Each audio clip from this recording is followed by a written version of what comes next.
is going on, good people? It is Friday night. It is 10:08 here on the East Coast. That means it is time for Smack Talk here on the Sportskeeda Wrestling Facebook channel and the Wrestle Binge by Sportskeeda YouTube channel. Thank you guys so much for joining myself, Dutch Mantell, SP3. The gang is back together again after I had to miss last week due to shoot, job, work, what's the word I'm looking for? Obligation. Thank you. That's the word I'm looking for. I've been up since 3 and this already. I got fog brain. That's why coffee. No. Sid, you know what it is? I never That's said what, what. that's what's in the cup. Coffee and a little bit of you get out of that bar long enough, you do this podcast. Jesus, you ain't kidding. I need to hit a bar after the day that I've had today. But he's drinking Bud Light. We got to talk about SmackDown tonight. White hot crowd there out in Puerto Rico. Dutch knows all about that. Maybe we'll hear some of the old war stories from his territory days out in Puerto Rico. We had some great matches that were made even better by that hot crowd out there in the go-home show ahead of Backlash tomorrow night. We got some big news stories we got to break down as well. Dutch, how you doing tonight? Oh, I'm doing fine. I watched the Puerto Rican crowd, and I predicted they'll be red hot. They were. That's what they're noted for. Yep. Except when I was there, they was trying to kill me. And they kind of understand WWE is more like on the entertainment level. But they were there. They were loud. And that Dominic, we'll get to this later, but he's got that nuclear heat. He doesn't have to do anything. He doesn't have to do anything. He doesn't have to do anything. Hispanics are very family oriented. Mm-hmm. And I mean, if you kick one of them, they all limp. If you kick the cousin, the whole family limps. So, but that's the way they are. And I knew they would be loud and boisterous, and they were. You guys got a super chat. You want to make sure we bring up your comments on the show today. You can do so. Just like Ozzy here, who before the show even started said, Rick, hit the switch. Dutch has to go to bed early. We had an exhaustive you know what that is? Show meeting let me there, Ozzy. You ageist bastard. You're just ageist. And I tell you what, I'm getting along. How old are you? Ask Ozzy how old he is. Ozzy, how old are you? And then so I can call him a liar. And then I won't contribute nothing to his fund. But you're also going to go to bed right after the show's over, though. No, I'm up all night now. Oh, there you go. I didn't get up to 6 this afternoon, so. Oh well, damn. I'm ready to go. I stay up all night. I'm a vampire. You had to take all the crust out of your eyes. That's why you missed Rampage today. What'd you say? You had to take. I swear to God, I'm writing to Sportskeeda right now when this show goes off, and I'm reporting you two bastards. You're harassing me. Okay, let's go. Always a white hot start show to the show here on Smack Talk here on Friday. Well, night. it wouldn't start hot if you guys would get off my butt. All right, well let's get off your ass and get into the substance. You guys need to be. Right? I swear to God, the way you guys bitch, y'all need to be females, really. Not even bitching and carrying on. Not even touching that. Oh, touch it. What are you afraid of? Touch it. I'll touch it right here. Boy, this is. I touched it. Ozzy with a super chat. He says he's 58. Good God. Hell, he's on Social Security already. Not quite. Bastard. You're another bastard, Ozzy. I'm surrounded by bastages. That's what I'm surrounded by. Well, Lisa agrees and with I'm going to tell you, Mr. Dutch alone, my supervisor is going to hear about it.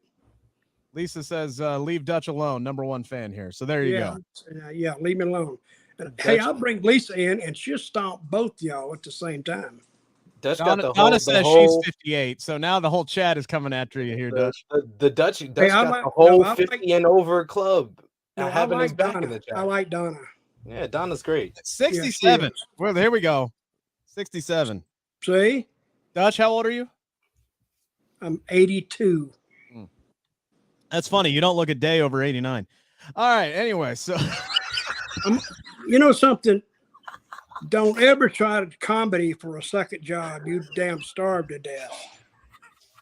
All right. Well, let's get into something that is absolutely, truly hilarious. I'm not talking now. Screw it. Y'all, hey, you guys just talk. Go ahead. I didn't say See anything. if What they did give a I crap. do? What did I do? Oh, gosh. Joseph Austin. You didn't do anything, but you're just with him, I'm an enabler. with that damn other You're person. guilty by association. Joseph Austin saying he's as old as Dutch's mustache. Well, my mustache not too old. It's kind of young. Let's get into the show. Well, hang on. We got to get to our big news story of the day, which is we do know some details surrounding the tournament that will be taking place for the new WWE World Heavyweight Championship, which, if memory serves correct, guys, is exclusive to Monday Night Raw. Do I have that correctly? Yeah. Okay. It is supposed to. And we just had a draft to strictly split the rosters, right? Yeah. Okay. And there's an entire roster of male superstars on Monday Night Raw that I would say, honestly, are deeper than the World Heavyweight Challengers they currently have on SmackDown right now. As I predicted on last week's show, that they corrected the course that me and Dutch talked about, where SmackDown got more people on Friday night than Raw. Sid talked about that, Rick, without you. Yes. Okay, go ahead. Yes. So Raw got significantly more people on Monday night. Like even the Raw Talk supplemental all draft, the supplemental picks went to Raw. On Saturday, and then after Raw, they got billions of people. Their undercard is deeper than the main event scene on SmackDown. Right, but I will even argue that the amount of people that you would look at and go, okay, that's a world title contender, there's more of them on Raw than there are on SmackDown. I will make that argument. So when Triple H announced earlier today at the Backlash press conference that there is going to be a series of matches to determine who will face each other at Night of Champions, it was to the surprise of everybody that 3 of these matches are going to be taking place on SmackDown. What the hell? Can either of you two gentlemen please make it make sense to me? I don't understand this at all. I will open the floor to suggestions here. Somebody I don't have any because I don't understand it. I really don't. I thought the draft was a much ado about nothing. And I mean, I hated that Gunther went to Raw. And he'll probably do better over there. But I liked him on SmackDown. And that was my where did the Usos go? They're on SmackDown. So they separated them from the Bloodline for no reason, Dutch. Basically. Remember what we talked about? Who sent us that message said head scratcher? Steven Chambers. Yeah, what the hell? We talked about this last week. We talked about all the interesting ways, Rick, they could have made this interesting with splitting the Usos from the Bloodline. And they did none of that. They just put them on the same show. It was like, why'd you do all of that then? I don't get it. I don't think the people get it. They're just waiting for some good angles. I mean, see, the draft actually makes you think about something, but you got to understand it before you can think about it. Yeah. I don't think anybody understands it. Well, there was no clear presentation of the rules for the draft, literally ever. Tonight, by the way, was like the first mention since the draft. Like Michael Cole briefly mentioned that the Street Profits could down the line earn a tag team title shot, which is the first time we've heard about whether or not Kevin Owens or Sami Zayn are going to be bouncing back and forth between both shows with their tag team titles. So I guess they will be. It was assumed, but it was never presented that way. It was never officially confirmed. Still hasn't, unless you go off about what Michael Cole said. We didn't know who was having the first pick until it was made. We didn't know how many picks were in each round until 5 minutes after the show started. Like they did not present any of the rules ahead of time other than, hey, we're splitting up the rosters and they go into effect this coming Monday after Backlash. That's literally all we were told. And it just felt like WWE made up stuff off the seat of their pants. And there were, there were a lot of picks that just made me go, what the hell are they doing? None more egregious than Bianca Belair getting skipped over by her own brand when she is their only world champion. But I digress. Let's focus on the World Heavyweight Championship here, because we were asked in the chat, Who do you guys think? Thank you, Edward, for the comment. Who do you think will win the world title? We do not know who's going to be in the tournament. That would help.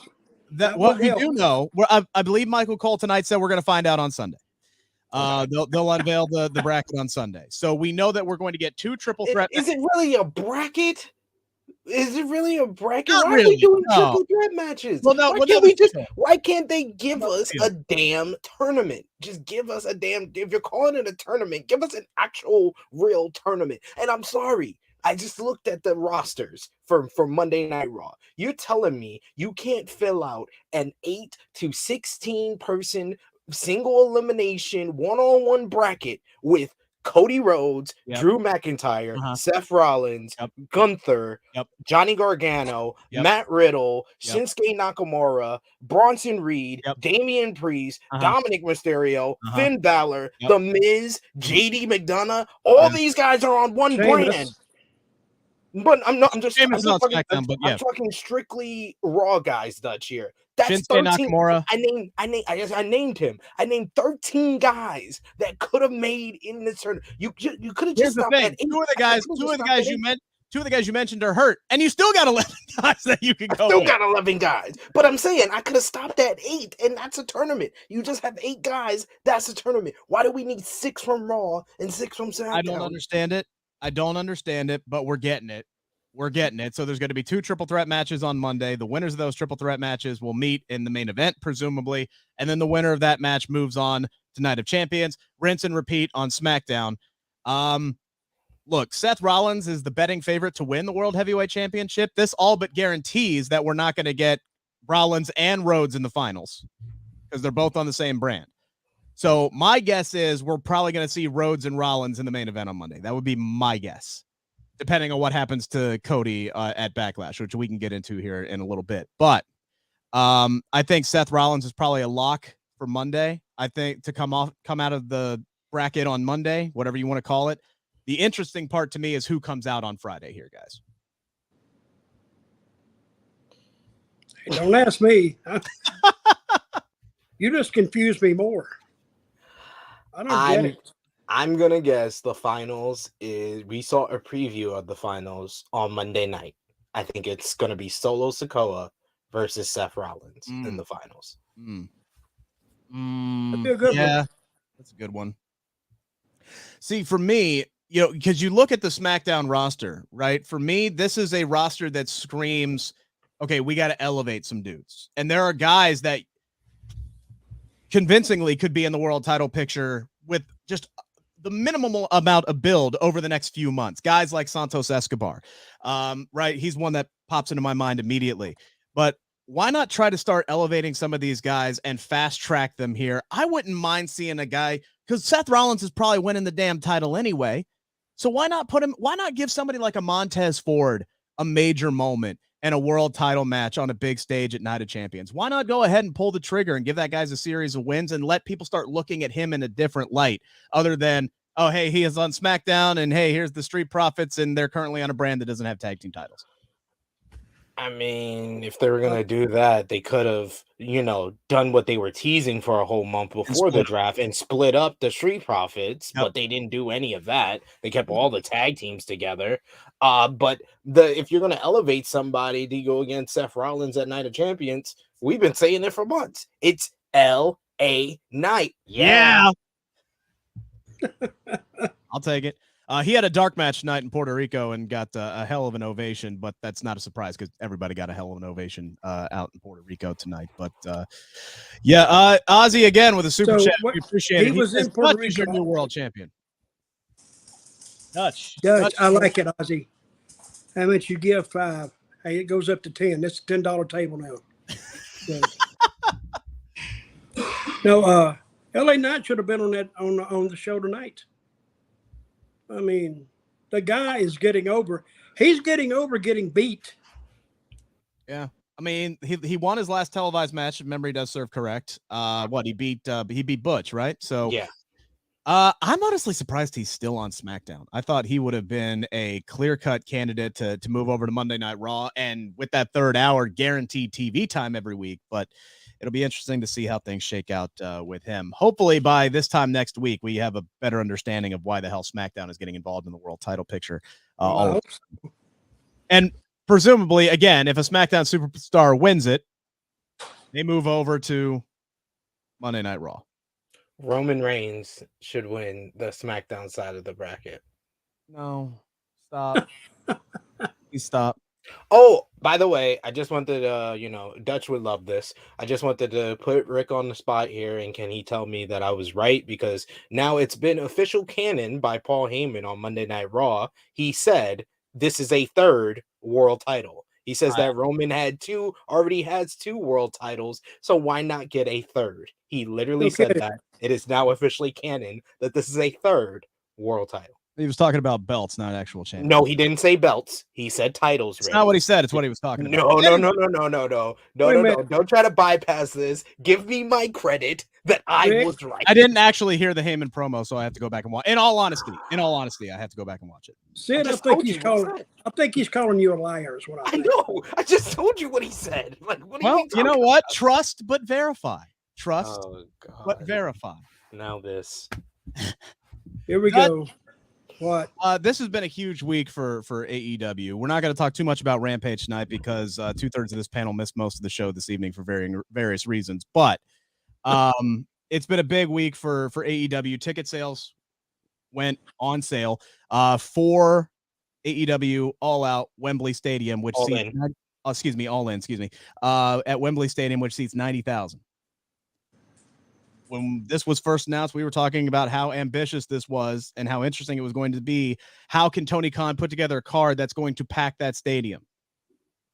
They didn't need to put together a card. Not a single match has been announced. And they've sold 60,000 seats already. Tony Khan confirming today they've sold 60,000. They already have a close to an $8 million gate without a single match being announced for Wembley Stadium. That is an incredible accomplishment for AEW and Tony Khan. I mean, hell, your reaction. I don't even know what to say to that. That is surprising to me. I would have thought they had 60,000 tickets together. 60,000 already. 60. That's great. That's what I predicted. I predicted 60,000. First, I predicted a sellout, and I said, maybe that's a little too ambitious. Then I backed it off to like 40, and then I jumped it back up to 60. If I keep guessing, believe me. Yeah, but that was your guess for the whole thing. I want everybody to save that clip where I said, they got 75,000 fans. They're going to sell those tickets, and I'll put a date at the bottom of it. But you should improve your prediction because they did this in a matter of days. Nostradamus, I can just see the future. But you predicted 60,000 Endgame. They've sold 60,000. They may sell out the entire damn stadium. Well, that's what I predicted. I predicted first. That's what I'm saying. Hey, my hat's off to them. That's good promotion. With nothing announced. Hey, why don't week 3 go over there and announce something and don't say shit and just sell a bunch of tickets? And then take the money and don't show up. We don't even go back over there. And we say, we did what? I'd say that's a crime, but it's not like the U.S. is going to extradite us back to the U.K. So, I mean, all I will say is that I want to congratulate Tony Khan and AEW because it's a hell of a feat for them. It's going to be the biggest non-WWE show ever in wrestling. Apparently, so it's a great wrestling market. Yeah, and it shows you how much they want to see a show. That the fact that there's no matches announced, just the enthusiasm of seeing the first AEW show in the historic arena, Wembley Stadium. That I'm specifying biggest paid attendance of all time. I see Frank in the chat saying North Korea, that wasn't paid. They were there for free. That was literally a government obligation that they had to be in North Korea for that show. So before you say that, do your research. Watch the Dark Side of the Ring episode. That's all you need to do. But yes, paid attendance of all time for a non-WWE show. And this is just the first week. This is just off of 2 days of pre-sale and the general sale, the general public sale that went on sale today. Like, that's amazing. And just imagine what's going to happen when they start announcing some matches, when they have CM Punk returned, when on May 17th, you have the Warner Brothers upfronts. And I am suspecting, as well as a lot of other analysts in wrestling, that they are going to make this show available on the new Max, the old HBO Max, the new Max subscription thing, where people can get this for $8. $8, you can see this massive historic show that might make people, get Max subscriptions. That's going to further the business. And I feel like that's going to be a test pilot for AEW on Max, where we might get more specials or pay-per-views on the Max platform. And it might bridge more of that. And we already heard this week, AEW is canceling Dark and Dark Elevation. And now Warner Brothers Discovery wants all of their, programming for AEW on their network. So this is so big for AEW. It comes at just a great time for them when they're dealing with TV rights negotiations. And I talked to Brandon Thurston over on Fightful Overbook over today, one of the great analysts when it comes to business and wrestling. And he said that the AEW is incredibly under monetized for the amount of content they're doing and how much they're getting paid from Warner Brothers. All these things lead me to assume that Tony Khan, you need to go out there and be like, I need more money on these new TV rights deals. And, if they keep doing this, they'll get it. They'll get it. That's just absolutely insane. They got a real shot at selling out that entire stadium, that's what I said. I did not. I'm not a Nostradamus like Dutch. I thought that would be a tall. I mean, SP3, you and I on multiple platforms were sitting here talking about, okay, what kind of matches do they need to book to get to 60, 70, 80,000? They're already there without a damn match getting booked. Unbelievable. All right, boys, let's dive into SmackDown, shall we? We are in San Juan, Puerto Rico, ahead of Backlash tomorrow night, the go-home show. And very appropriate, LWO kicks off the show. Crowd is white hot for Latino World Order. They come out and cut a promo, all in Spanish. Luckily, my high school roots, going back to my Spanish classes, I was able to pick out a few words here or there, and I was able to keep up with what exactly was going on. I do believe at one point Ray said that Rhea wears the pants in the relationship with Dom and herself. I think I did pick that part out. But regardless, Ray's talking about how Zelina's going to beat Rhea and Bad Bunny's going to whoop Damian Priest's ass tomorrow night. Judgment Day interrupts. Dom gets all the damn heat in the world, Dutch, and that man doesn't have to say anything. He just has to pick up a microphone, and the crowd lights into his ass. Same thing that we saw the last few weeks, although it was amplified to the 9 because we were in Puerto Rico with this white-hot crowd. They set up Ray and Zelina versus Dom and Rhea for the main event. Then Dom smacks Ray like a little, gives him like a cat batting at his head, like a bam, and then immediately runs. This was kind of a paint by numbers opening segment, but it worked. I thought it was great. It was simple, to the point. And in Puerto Rico, like I said, the Hispanic families are very solid. I mean, you don't mess with the family because you have a ton of trouble, and it's a family, almost a family feud. And the people they're ripping into Dominic, and he's eating it up. He don't have to do nothing. He's a heat magnet, and he just walks out of there, and it comes. Now I bet those guys tonight are sitting back in the dressing room, and they're saying, "What a hot crowd." And when you hit those hot crowds, you don't got to do nothing. Because I remember standing in a ring in that same building, and it was a sellout. And they were so loud, it got so loud, it's like my ears shut down. Like to save my eardrums from getting burst, I guess. But that's a loud, and you'll know real quick whether they like you or not. I really enjoyed the crowds in Puerto Rico. when they wasn't throwing beer cans half full and glasses and broken glass and rocks at me. Did you ever catch one of those beers and chug it in the ring? No, I never did. I would have. Missed opportunity. Oh my God. But the old saying is they have 3 sports in Puerto Rico: cockfighting, which is chicken fighting, yes. The rooster fighting, yes, politics, and wrestling. In politics, when you go out on the street, when they're campaigning for some of those guys, they have literal fist fights. Cops are around them all the time. Very interesting place. You have been there, Rick? I have not. No. You ever been there, Sid? No, I have not. Great place. You can't go to the wrong places like anywhere else, but San Juan, they got some great clubs there. I've heard some stories. Yeah, it's all about where you go. But yeah, I've heard good things. I want to get out there sooner rather than later, but have not been able to make it just yet. Sid, what do you think about this opening segment tonight?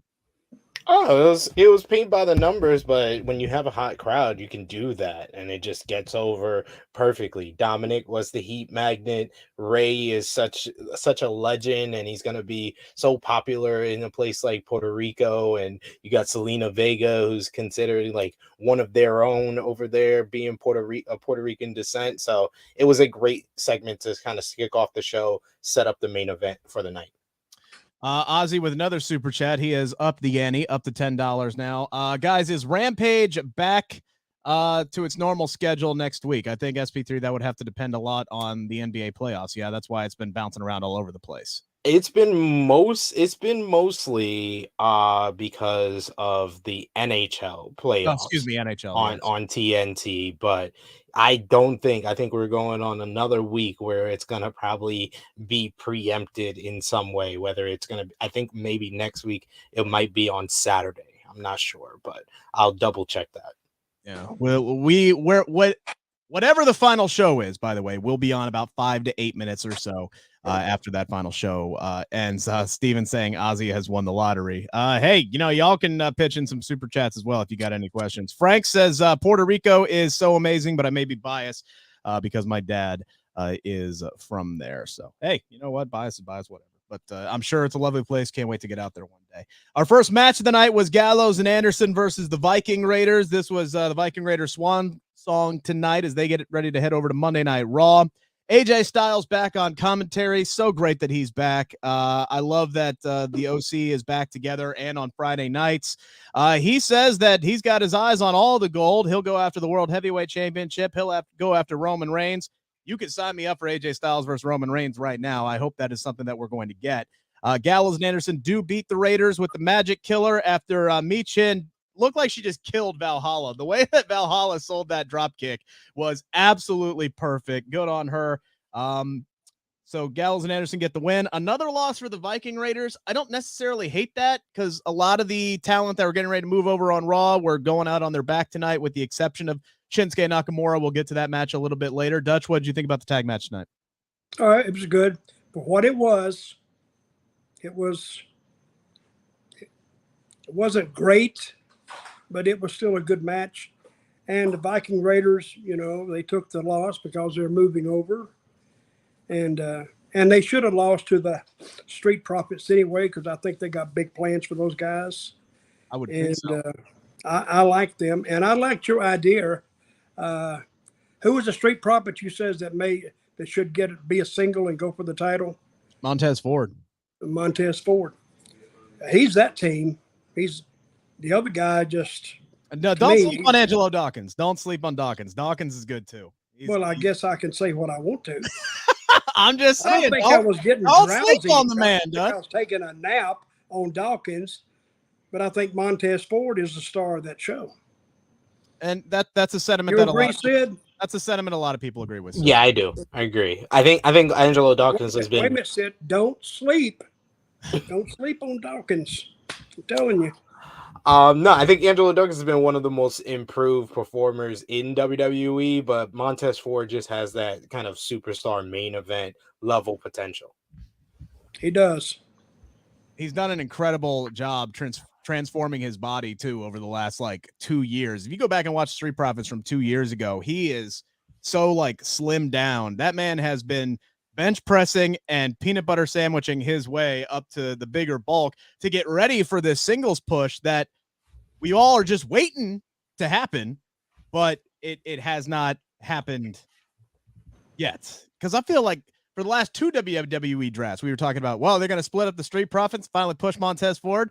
Nope, didn't happen. The year after that, well, they're going to split up the Street Profits and finally push Montez forward. Nope, didn't happen. Same thing this year, and they're still together as a tag team. So I don't know what they're waiting for, but again, if you look at the landscape of this roster, he seems primed to be one of these guys that they could at least elevate to the United States title picture. It's sooner rather than later. But anyway, win for Gallows and Anderson, and we'll see what the OC can do moving forward on SmackDown. Deafening reaction tonight for Bianca Belair.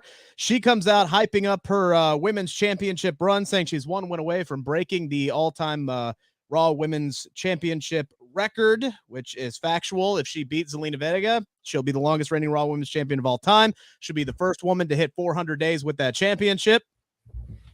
And then that's another big question mark, is what happens from that point on, because traditionally, if the Raw Women's Champion gets moved over to SmackDown and vice versa, what do we get, Sid? A title swap, and that's what they're doing. They're doing it because they keep emphasizing, oh, she passes the longest reigning, and then she gets to pass this title on to somebody else. Before the 400 days? No, after the 400 days. I think 406. When did they start doing this, counting the time? They're counting the days. This is a renewed this is like a new effort because they've wanted to refresh the record books. That's why the Usos had 600 plus days as the tag team champions. That's why Roman is going to go over 1,000, and at this point may pass Hulk Hogan. That's why Bianca is going to pass 400 days as the Raw Women's Champion. That's why Gunther is probably going to break Honky Tonk Man's record.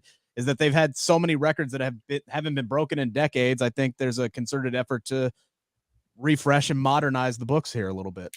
Well, that's not a bad idea, really, because if you're going into the modern era, which they are, we need names that are current right now, and I kind of like that idea.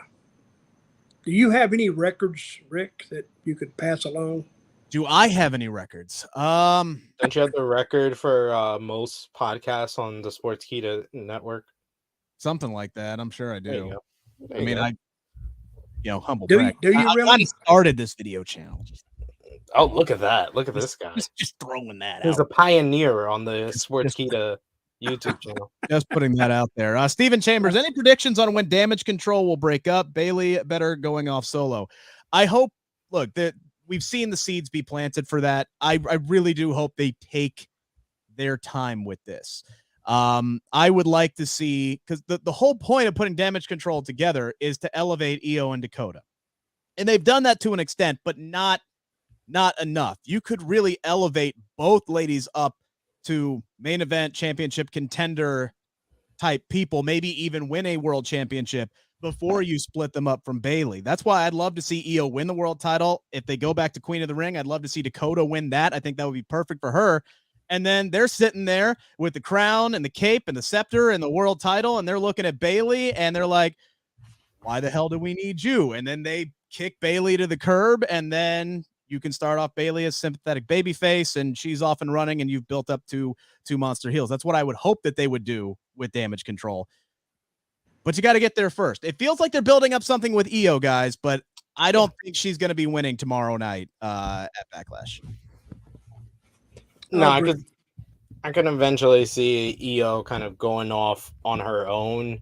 And I think probably whatever happens in the finish or during the matchup with Io and Bianca, which should be a great matchup. Yes. I think that's what it's going to parlay into. And to answer the question of why WWE is not pushing Montez forward, it's because he's 32, guys. They don't start pushing people until they're like 38. Unless your name's Austin. He's too young. He's too young. Austin Theory is the exception to the rule. They only choose one. They don't choose multiples. I'll tell you what, though. I agree with you, SP3. I think the finish tomorrow night is going to involve Bayley trying to help Io win, and Bayley's going to screw up and cost Io the match to further drive that wedge between them, because we've seen over the last several weeks that Io is tired of Bayley's BS. She keeps giving her the eye every time she opens her mouth. She's like thoroughly annoyed with Bayley at this point. So they're going to continue that story moving forward. It doesn't feel like it's the right time, but I would so much, if you're going to do a belt swap, I would rather Io win the title tomorrow, and then you have Io and Rhea flip it. I would much rather do that and have Bianca's record end there. Just period. Don't even get the damn record, because ending her record on a title swap pisses me off to no end. I don't know why it bothers me so much, but it does. But that's a bad getting pissed off. Exactly. I mean, you get pissed off, but now you get mad. Say, why couldn't they let her have the record? You gotta put your WWE hat on, and I think that you would. I hate putting that hat on. You gotta put the WWE hat on, and it just makes sense to them that Bianca gets the record, and then they do the title swap, because it builds up Rhea and Bianca. They're building it up, slow burn to Rhea and Bianca, because they couldn't give us to us this year, even though Rhea's gonna be the Raw Women's Champion, but she could have just beat Bianca for the title. Does not matter. You just have to put your WWE hat on, and this is how it makes sense to them. I like taking their time. Patience. And if you listen long enough, the people tell you where to go. But trying to get a step ahead of them, sometimes you screw everything up. Then you kill everybody's heat. I like that. I honestly like, and I'm not just saying this because I was on board with Charlotte and Rhea from the get-go, because that build was awful. The match delivered. The build was awful. Sid was right in that standpoint. But I like the idea, if they keep Rhea undefeated for the next year, and she goes into WrestleMania next year as the, I guess, would be Raw Women's Champion at that point, after the title swap is over, and Bianca ends up being her challenger. Bianca's already reached a certain level. Rhea gets up to that level. That match now becomes bigger at WrestleMania 40 than it would have been this year. So I like them, as long as they follow through on the plan, SP3. It's a bigger matchup next year than it would have been this year. That's all I'm saying. But you know what they're going to do? They're going to make it for the undisputed WWE Women's Championship. They're both going to hold their titles for a full year, and that's how they're going to do that match at WrestleMania 40. Can we just rebrand the titles, and we don't have that's to what they're going to do. They're going to do the undisputed, and then they're going to rename it, and then they can introduce the World Heavyweight Women's Championship. There you go. Afterwards, they're going to do that. We had Street Profits versus Imperium. This was a really quick matchup. It seems like Dawkins gets the hot tag in, and then boom, it's frog splash, and the match is over. This was very, very. What a splash he did. Oh yeah, hell yeah! Wow, he's 12 feet in the air at least. Yeah, he just tries and to when jump. He hit, he bounced up, come right back down. It was a beautiful finish. You don't see that too often. The hot tag go right into the. I wonder if they were running short on time and they got the go home call, or if that was always just going to be the plan. But to go straight from hot tag up, Montez is in, frog splash over. It was a quick finish, but again, fun little combo. Those two work so well with one another that it just worked tonight. Donna says, love Montez. Yes, go SP3. I do agree with you. It felt like there was like a section missing from the match. I looked down and then the match was over. It was exactly very, very quick how it got down. But the Street Profits were ridiculously over. Yep. Like Dutch said, the crowd was crazy. And not only that, ladies and gentlemen, this crowd gets an A++ because they were in rhythm for the hey, everybody was doing it in unison. And that's what I love, a wrestling crowd with rhythm that is so rare. Ozzy ran out of money, but he asks when Charlotte is coming back. That's a good question. She was drafted to SmackDown, if memory serves correct, right? So she's staying on the blue brand. She did an interview with, I can't remember the outlet, but she said she had to get some things taken care of after a WrestleMania match. So a couple, or at least a minor medical procedure, I'm assuming that's what she's meant by that, but she'll be back relatively quickly, it sounds like.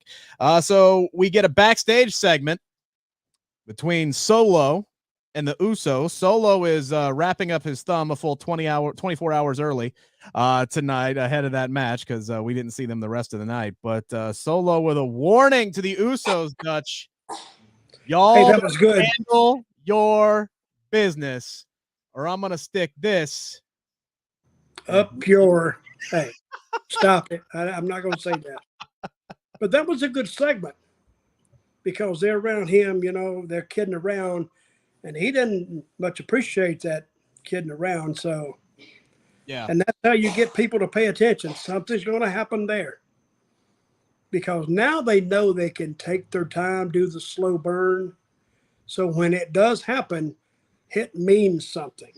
That's why I'm not in favor of all these quick title swaps. And because if you're just going to do a title swap just for the hell of it, I mean, you kill the intrigue on it before it even gets started. But the Usos and Solo, they got chemistry. You could feel it. It came through the screen at you. They have chemistry, and that's what they got to look at. Almost like they've known each other their entire lives or something. Yeah, it's like they started out as kids or something. Yeah. What the hell? You don't get that very often. Yeah, no. The anticipation that I have for Solo thumbing one of his brothers is the greatest anticipation I've ever had considering a thumb in my lifetime. He's got to thumb his brother. He's got to thumb his brother because it's the right thing. I think that the Usos and Solo lose tomorrow night and Roman Reigns returns on Friday night next week and we finally get Solo thumbing one of his brothers. Which probably sets up Roman's match at Night of Champions. I think he will probably take on one or both Usos with the world title on the line. I think that's what makes the most sense, other than like an AJ Styles or Bobby Lashley. Those are probably your top contenders of the guys who have been moved over to SmackDown, but that doesn't make sense for the magnitude of the night and the moment and what the story's been the last few months, Dutch. So what did you say? He thumbs one of the Usos? Solo gets the message from Roman next Friday to thumb one of his brothers, and that's how we set up either Jay versus Roman or Jimmy and Jay versus Roman at Day 1000, or as WWE likes to call it, Night of Champions. Day 1000, I like that. Makes sense. That's what it should be called. Yeah. That's what the Saudi event should be called. The only issue I have with that is that still leaves the Sami Zayn and Kevin Owens. Oh, that's over. This is the blow off. Tomorrow's the blow off. I don't think it's over. Tomorrow's the blow off. You could tell by the promo that we got from Kevin and Sami tonight. That was my favorite thing of the entire night, was Sami and KO going, yeah, no, you talk, bro. We're done talking. We got nothing left. That to me was a signal saying, we got nothing left here. We're going to fight tomorrow night, and then we're done. They got drafted to Raw, which was like the best damn pick. So I'm gonna tell y'all a little secret. I said this to Dutch last week. I'll say it to you, Rick. I'll say it to all the people. Yeah, people. The reason they ain't have nothing to say is because they ain't had nothing to say the past month. They've been saying the same promos they were cutting before WrestleMania because they are stretching out the end of this story because they didn't have a lot to do in the past month. So that's why Kevin and Sami tonight were just like, hey, we're not gonna say the same thing we've been saying for the past 3-4 months. So you cut a promo, Matt. You haven't been here. David Mann says, thumb me Daddy Solo. Very good. Very, very good. It is, man. It's hard to watch Cody Rhodes work and not just go, this is somebody this company's been waiting a long time for. And I go back to what Triple H said at the post-WrestleMania press conference, where he's like, Roman Reigns is operating at a higher level than anybody else, and somebody's got to show up and take it from him. And I'm sitting here going, how the hell are you not seeing that Cody Rhodes has shown up and is grabbing this entire company by the horns? And yes, hot crowd tonight for everybody, but especially for Cody Rhodes tonight. Comes out, cuts another great promo with all these subtle little jabs at Brock Lesnar, doing the Paul Heyman emphasis on Brock Lesnar every single time that he says his name. Nobody cuts a better babyface promo than Cody Rhodes. He needs to get through Brock to set himself up to finish his story, or whatever version of his story WWE is going to present moving forward, whether that's winning the World Heavyweight Championship or waiting a whole damn year to take on Roman Reigns. But this man just creates great stuff every single week, no matter what they have for him. And he's the hottest dude in the company still to this day. And if he's not the guy to beat Roman Reigns, I don't know what they're doing. But he got drafted to another brand, so we got to wait. I think we're gonna have a detour in there. Everybody expects it to go to Cody. I think it's going to go to Cody at some point, but I think he's got a detour. Remember the whole interview he did, Hard Times? That was Dusty's Hard Times. Now Cody's got to go through those hard times too. So he's like, if he wants to finish the story, he's got to go through the hard times like his daddy did. And then if they take their time with Cody, he's over now. But he'll be super over. I mean, he'll be in that rarefied air that he's over. So he's there, but I still don't think they're going to go, even in a year. I think they'll do this and they may do it before then, but I think WrestleMania next year, and it's a year away. And I like that because now they can kind of pace themselves. But I think somebody else gets the title before Cody. So you think Cody? See, I've been hearing the whole time that Roman wanted to take some time off. Well, he's doing it right now. He's been off for a whole month. He don't show up half the time. That's why Triple H said they created the World Heavyweight Championship, because Roman's holding the world title hostage. The other one. Great work if you can get it. Yeah, I'm the champion, but I don't ever go to work. I just sit around here and lay by the pool. I think correct me if I'm wrong, SP3, but I think over the course between WrestleMania 38 and WrestleMania 39, he only defended the title like 4 times, maybe? Between WrestleMania 38 and WrestleMania 39, he defended it against Matt Riddle, right? Against Brock Lesnar. Who was after Brock? Sami Zayn, Kevin Owens, Logan Paul, Sami Zayn, Kevin Owens. For 5 times. And Cody Rhodes. 6 times. Yeah. From WrestleMania to WrestleMania, he defended the title 6 times. Which means they only got to come up with 5 more challengers. Hey, that's fine. People need to realize that New Japan was doing this for years. WWE is just copying what New Japan did. Kazuchika Okada held the IWGP Heavyweight Championship from 2016 to 2018, 720 days. You know how many times he defended it? 12 times. That means he averaged a title defense every other month. That's what Roman Reigns did in the past year. I didn't say I had a problem with it, because he was showing up and doing great work in between. He wrestled at War Games, so there were other matches that he had, in between. But when that is your only world championship and you've got the bevy of talent that WWE does, I understand why they would want to add another world title. I'm just saying Triple H didn't need to just, say it out loud like that. We all know why you're introducing the title. Or you could have used the Money in the Bank in a more effective way. Or you could have used Cody Rhodes' own words and had him just cash in on one title instead of both titles. There was multiple ways that he could have done it before this stupid idea of the World Heavyweight Championship, which gets worse by the week, it seems. And I'm afraid Cody's going to win that belt either first or before he beats Roman for the titles, because I still think Cody's the guy. But him winning the World Heavyweight Championship before he beats Roman makes that title exactly what everybody else is already saying it is, which is a consolation prize. which is why I think it has to go to somebody at least to kick off that hasn't lost to Roman or hasn't faced Roman, and to kind of take that mystique off. Somebody like a Seth Rollins would be a perfect first world heavyweight champion. But SP3, something that we have talked about, the only way I see this not going a year is if Cody wins Money in the Bank and they allow him to challenge either world champion, because they change the rules so often. WWE is like combat sports version of whose line is it anyway, right? The rules are made up and nothing matters. They could say, oh, well, Cody's on Raw, so he has to challenge for the World Heavyweight Championship, or they create that loophole that would allow him to call his shot and challenge Roman Reigns at SummerSlam. Do they do that? I don't know, but that seems to be their only way out, unless the plan is Cody and Roman at WrestleMania 40. Okay, didn't WWF used to have the rule that the champion only was required to defend his title every 30 days?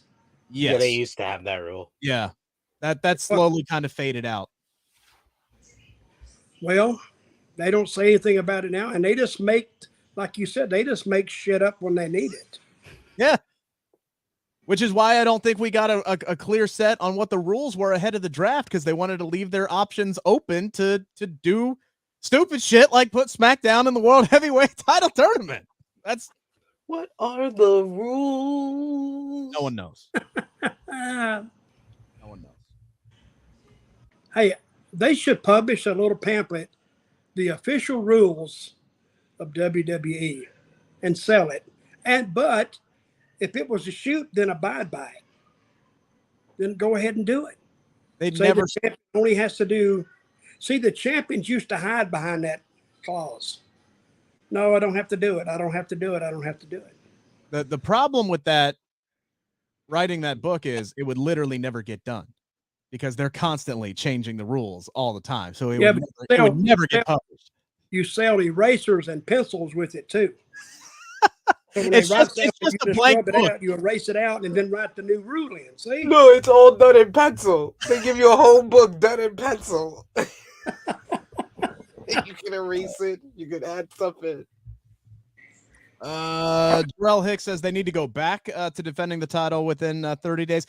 I swear sometimes they bring it back, though. They'll bring it back with like the mid-card championships and the tag team titles. Like I said, Steven says they like to bend the rules. No, they just when you bend the rules, change the rules, it doesn't. They break the rules and then rewrite the son of a bitch right on the spot. They're like, rules? Screw the rules. Who cares? They just book matches on the spot. Hey, I challenge you. Yeah. And all of a sudden, here they come out.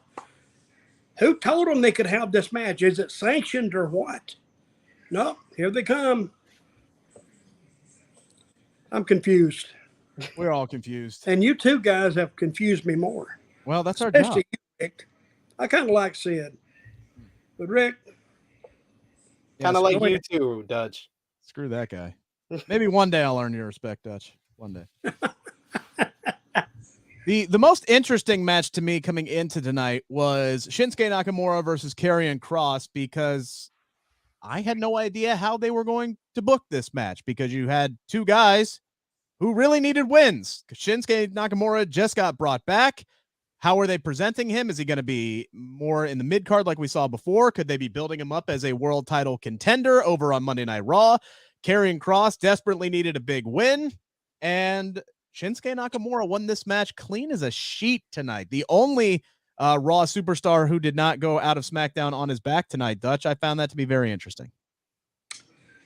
Karrion Kross, I've said it from the beginning, there's something missing. Totally missing.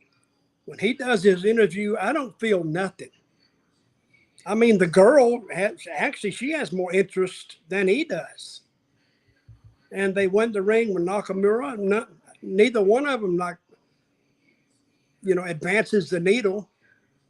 So, but you said Karrion Kross needs something. He needed something tonight. He didn't get it, which I think is very telling, because I don't think he's going to advance, because there's nothing to advance at this point. That TikTok shit ain't getting it.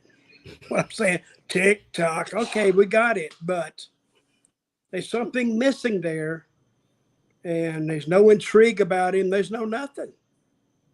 Sid, you agree? Yeah. He doesn't excite me. That's why I thought he needed the change of scenery by going to Raw, but he's still on SmackDown. It's just like, I'm not interested. Yeah, he needs to change the scenery, all right. Like, get a job somewhere, go to work, delivering papers or something. No, but I'm not. I think they can do something with him, but this is just not. This is not it. I do think SP3, this is one of his better matches that he's had since he's come back to the company, though. This was a good match. It was good. That was his best match? One of his better ones. God.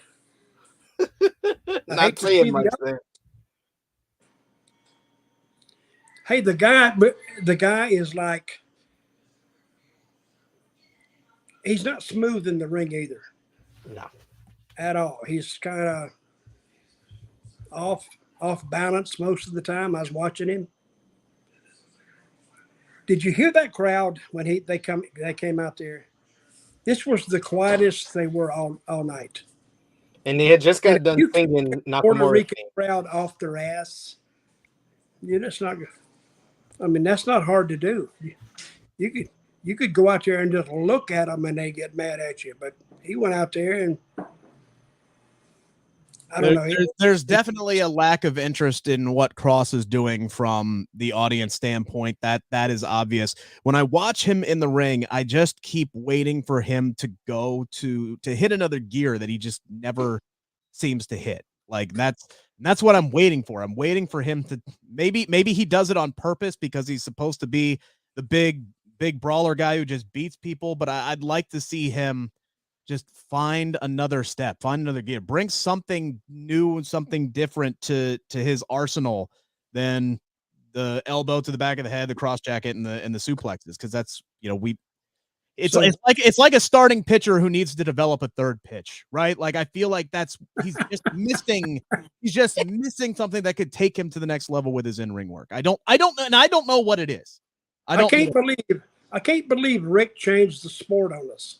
He went from wrestling to baseball. I like to find analogies, and I think that was a damn good one. Thank you very much. What you're saying is you're agreeing with me. I see more potential in Karrion Kross than what you are willing to see. I don't see any potential in him. Exactly. That's what I said. But no, I don't. I don't want to. That's not negative. And he needs to take that and work on it. And if he can't see it, or the agents can't see it, they need to work with him on this. Stephen Chambers saying, he can't get there, but by them beating him tonight means they've lost that big push feeling they may have had at one time. It could be that, or they have immediate significant plans for Shinsuke Nakamura. That could be part of it as well over on Monday Night Raw. I mean, the immediate plan that they did on Monday was him on Miz TV. So I guess he'll be in one of those triple threats, maybe. Yeah, on Raw. Hey, maybe he wins the damn thing. Who knows? Stephen Chambers saying, I doubt it. I said, who knows? Stephen Chambers saying, since Bray showed up, Cross has been lost in the shovel. That's why if and when Bray comes back, they need to move him to Raw. I think that is part of the problem that Karrion has had, is he's been the second spooky guy on his own show. I'll be honest with you. That's the only feud I want to see from Karrion Kross. I want to see the battle of the spooky bollocks between him and Bray Wyatt. Maybe, well, you know what? Maybe teaming him up. Honestly, maybe putting Kross with Wyatt, who is over with the crowd whenever he comes back, might be the best way to get them invested in Karrion. I mean, but look at what putting the LWO shirts on Legado del Fantasma did for them. Literally, it was a change of wardrobe, and like that, they went from mild crowd reactions to, holy shit, it's the LWO. We love these guys. One little change, a wardrobe change. Boom, they're over. If they put him with Bray's like a babyface. I think that just confuses people more, unless they kind of got them together and then he turns on Bray. That may do something for a while anyway. But it's not a sustaining type turn. Got to try something. You're going to have a couple of matches, and then where do you go? That's why they listen, have. If you're on a creative team, listen to this. If you're on a creative team and you got to think and think and think and think about a guy, it's not worth the effort. Because a lot of those ideas will just come to you with certain talents, and you go with them because they're going to show results. I don't think carrying, and again, this is not. I don't know the guy personally. I don't think that he's going to have a very successful run. He may be there 2 or 3 years, but you know how WWE is. You can get lost in that shuffle real quick. And there is a fresh crop of young talent that is coming up to gum up the works on Friday Night SmackDown. They showed really nice video package for several NXT superstars who are coming up to Friday nights. Honestly, I think SmackDown cleaned up when it came to acquiring NXT talent. When you look at the names they picked up, Cameron Grimes, who we saw tonight. Who is he? What's he? He had another name before, right?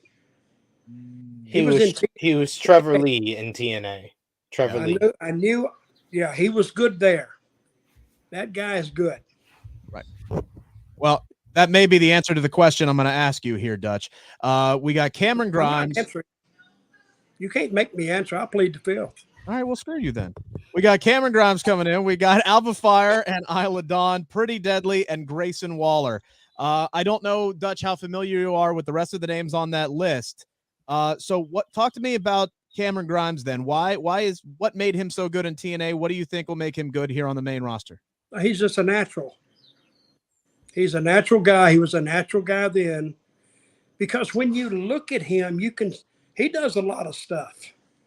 And he has a personality about him that's interesting, even in just talking to him. So I think we'll see. So if they let him go, I don't necessarily care for his gimmick that much. But he's bubbly, he's up. And just having that energy will bring people to you. Now, the other guy, Grayson Waller, is that his name? Yes. He'll do well, too. Yeah. He's coming to SmackDown. Yep. All the names I mentioned, Cameron Grimes, Alba Fire, Isla Dawn, Pretty Deadly, and Grayson Waller are coming up. SP3 of those names, which one do you think, one or several, if we're going to pick a team here, has the best chance to really shine and, impress on the main roster? Oh, it's Grayson Waller. Grayson Waller has been ready-made to be on the main roster for such a long time. He's like a more athletic Miz. He's a more athletic, just as much charisma as Miz. He can do. Yeah, he's got the mouth. He's got the mouth that he will sell you into the building and make you want to see him get his ass kicked. Like he could sell a dying man a health club membership. Exactly. That's pretty good. Exactly. I think if you put him and who's the other kid over there? Cameron Grimes. Oh, you said the Austin Theory? You're talking about the U.S. champion? I think if you put them together or even against each other, you got something. Because I can see it from here. So if they take their time with that, either together, split them, let them run, they got a year right now. My hope is that they turn LA Knight babyface sooner rather than later, because my only thing with I wanted Grayson Waller to go to Raw, because with Grayson Waller on SmackDown, as long as LA Knight is still a heel, Grayson Waller is going to be like number 2 on that depth chart of like cocky heels who go out there and talk. But I mean, this guy he's got everything you want. Like seriously. And yes, he can flap his mouth and get you invested in a match. And then he goes out there and he has one of the most innovative movesets in all of professional wrestling. The guy is just an athlete. He gets it. To me, 100% Grayson Waller is the guy who could just let him go out there and do what he does and let him loose and excel.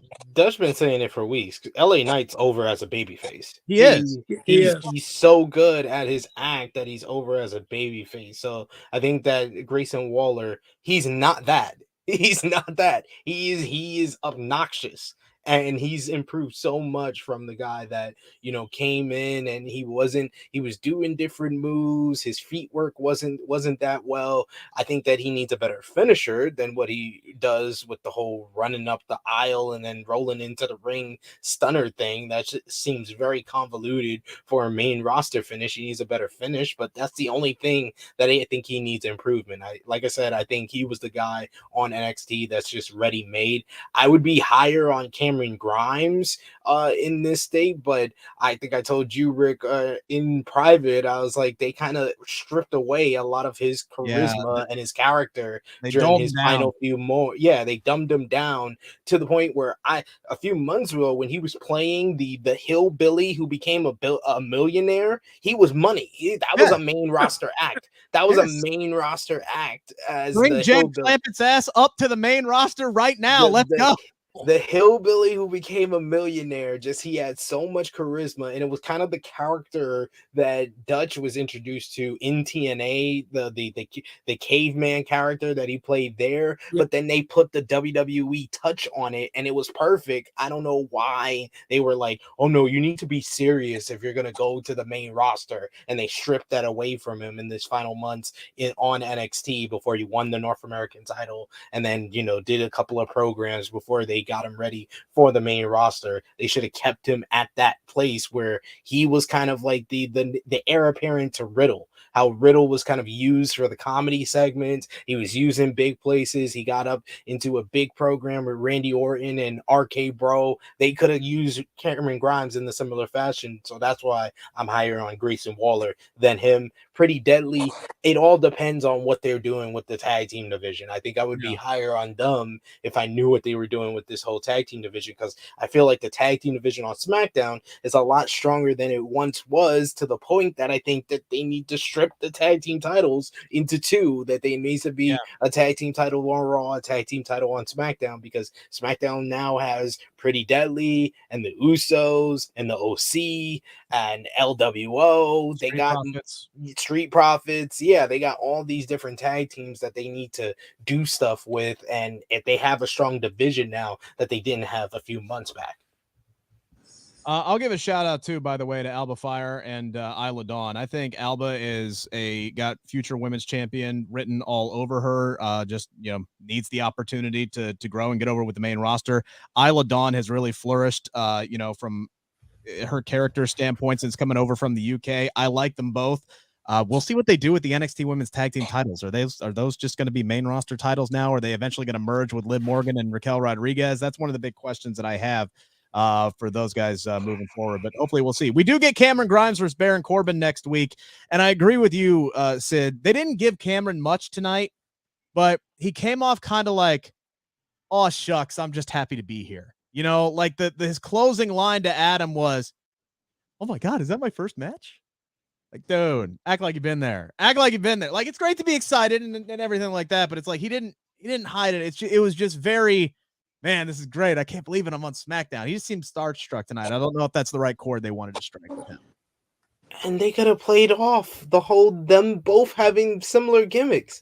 Yeah. A year ago, they had similar gimmicks of they were down on their luck. One was a hillbilly who invested in crypto coin and became a millionaire. And the other was down on his luck, lost all of his money, bum-ass Corbin, who got rich in Las Vegas. They could have played off of that in this little segment, and they just said, oh, you're Mr. Irrelevant. Oh, you didn't get picked. No one cares. This is the WWE draft. No one cares.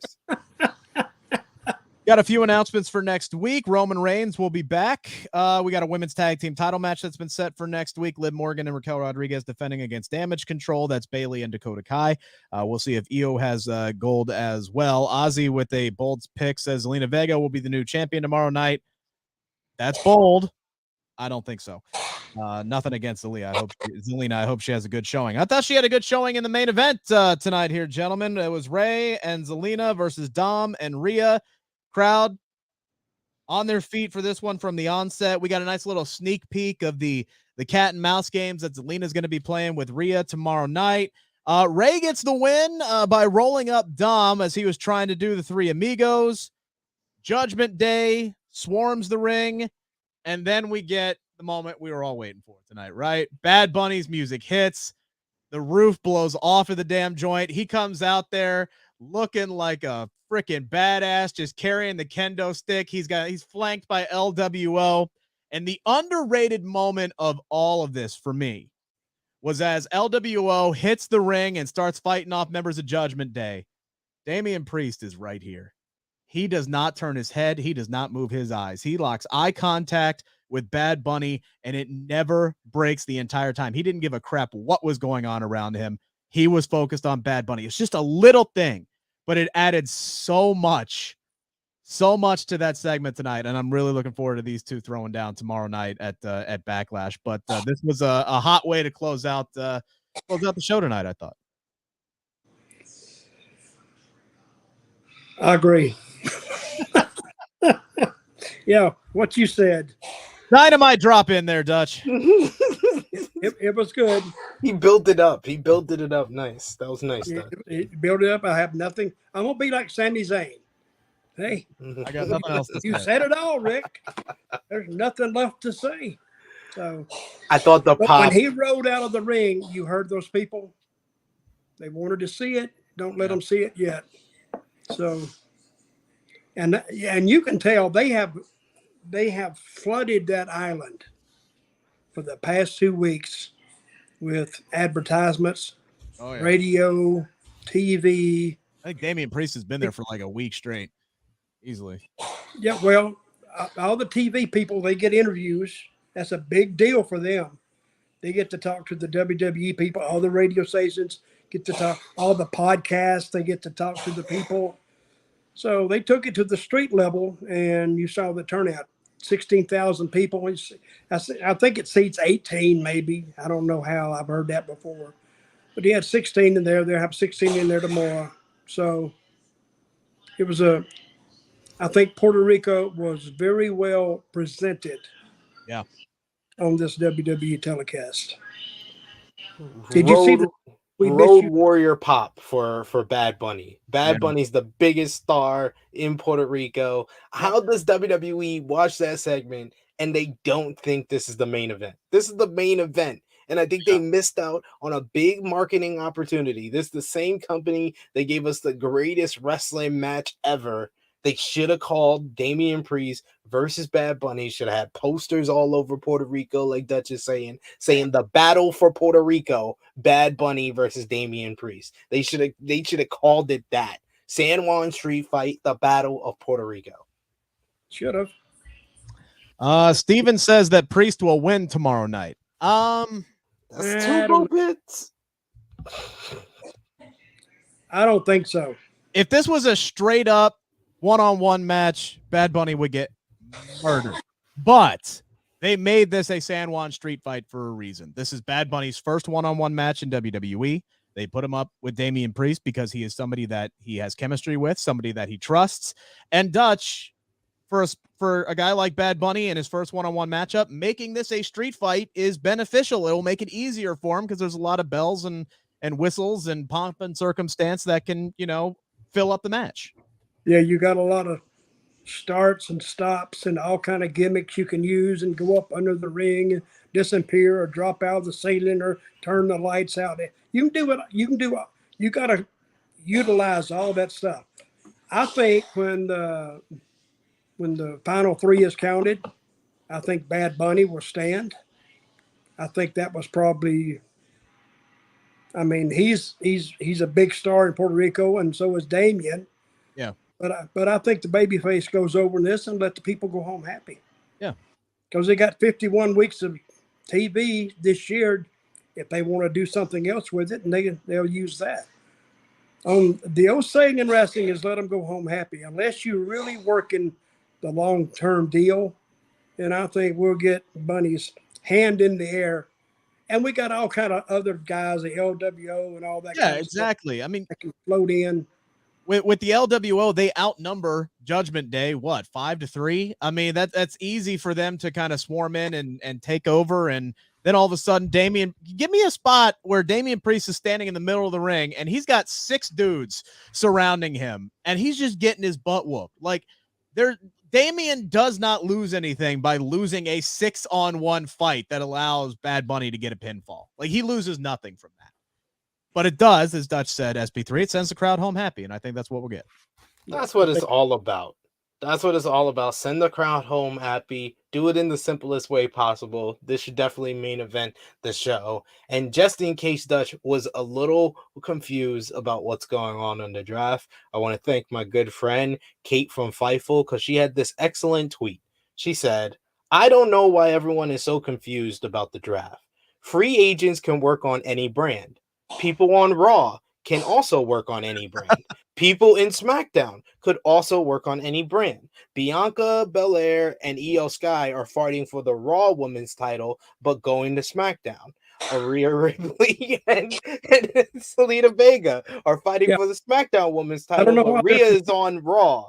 The NXT Women's Tag Team Champions are on the SmackDown brand. They defended their titles against a team from NXT that is also on Raw. It's all very simple here. It's right in front of you. Just look at it. I agree. Just stop with the branded titles, and it will go a long way to clearing some shit up. No, you just shouldn't do the draft. It's worked. It's worked for them. The past 8 months of them just putting people on any show has actually worked for them. So they shouldn't have even done the draft. I have a question. Yes. Is Vince back in creative? I'm sure he's got. I still think Triple H is flying the ship until Vince decides he wants to interject every now and again. But no, I don't think this is all Vince's ideas. There's too many little things that are happening that signify that Triple H is steering things. We wouldn't even have a World Heavyweight Championship if Vince was in charge of creative.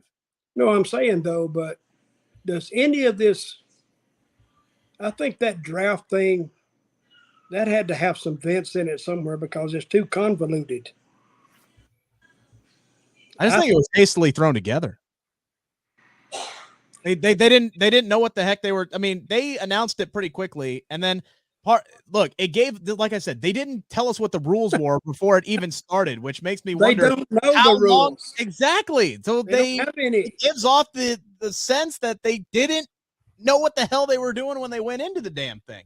I truly, firmly believe, I wrote a whole article from Cage Side Seats about it today. The WWE draft could be something special for WWE if they put the time and effort into it. They just don't seem to do that every year. It's like, oh crap, the draft's coming up.